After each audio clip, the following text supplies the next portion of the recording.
Karibuni sana mtazamaji wa Kipepeo Digital. Mimi naitwa Elijah Beyeza, kipindi kinaitwa Bahasha Mkononi. Leo nimefanikiwa kumpata afisa habari wa taasisi inayoitwa WIPAZ.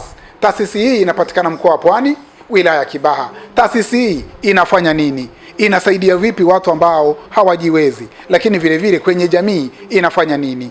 Tumsikilize alichokizungumza afisa habari. Lakini wewe kama mtazamaji unaweza ukachukua hatua ukaenda katika hiyo taasisi. Kama una shida unaweza ukasaidiwa. Tumsikilize alichokizungumza. Majina naitwa Yusuf Athmani Labia, ni afisa habari wa taasisi ya Kiislamu ya WIPAZ, yani World Islamic Propagation and Humanitarian Services.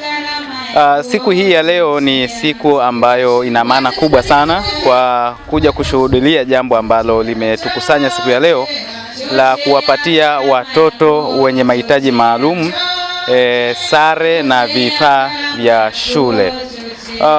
Jambo hili ni kubwa sana kwa ushirikiano ama na usimamizi wa Kisangi Foundation, ambaye mkurugenzi wake ndiyo mbunge Mheshimiwa Mariam Nasoro Kisangi wa Temeke. Amefanya jambo kubwa sana. Sambamba na hili, sisi kama wadau wa elimu na mimi ni mwakilishi wa taasisi ya WIPAZ, tumekuja kuungana. Sisi katika eneo la elimu WIPAZ tunafanya vizuri sana. Tena kuanzia nasari mpaka vyuo sisi tunatoa elimu. Ukiangalia na ada zetu ni nafuu, na hususan katika mpango mkakati ulioanza mwaka huu 2026 tumekuwa na punguzo kubwa sana la ada ambalo ni kuanzia 20% mpaka 70%. Kwa hiyo mtoto atapata elimu.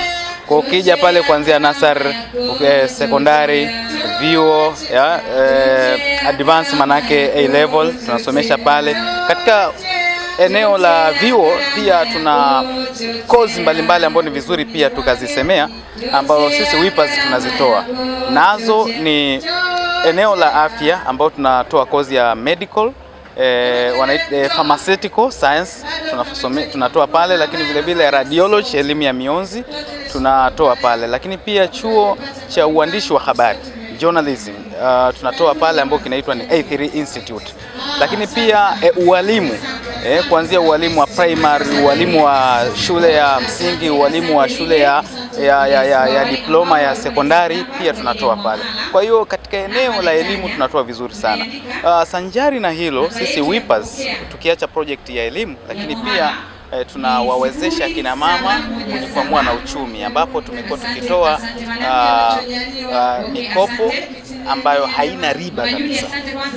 Lakini vile vile tukiacha eneo la uchumi, eneo la afya tunazo hospitali, tunao Medway pamoja na hospitali zingine ambazo zinatoa huduma nzuri tunatoa huduma nzuri katika eneo la afya, huduma za macho na huduma zinginezo katika eneo la afya. Lakini vile vile katika project nyingine tunachimba visima virefu na vifupi, na kama nilivyotangulia kusema ni kwamba hapa nchini mpaka sasa visima zaidi ya 2000 tayari WIPAZ imesha kuchimba. Kwa hiyo ni namna gani tunaungana ama tunaunga juhudi za serikali katika kuchagiza maendeleo kwenye jamii. Misaada mingine ya kijamii pia tunatoa, lakini pia elimu ya kiroho, kwa sababu hii ni taasisi ya kidini, pia tunatoa. Kwa hiyo ukija katika viunga vyote hivi za shughuli zote za ambazo tunazitoa taasisi ya WIPAZ tumekuwa tukifanya vizuri sana. Hivyo mimi niwakaribishe wote wenye uhitaji, hususan wanafunzi, watu wazazi, waone kwamba kuna fursa ya kuwaleta watoto wao katika eneo la shule ya WIPAZ ambayo ipo Kibaha kule. Tunaita ni Waliul Asr Education Center. Wakija pale, shule zote ziko chini ya Waliul Asr Education Center, chini ya taasisi ya WIPAZ. Watapata kila wanachokitaka.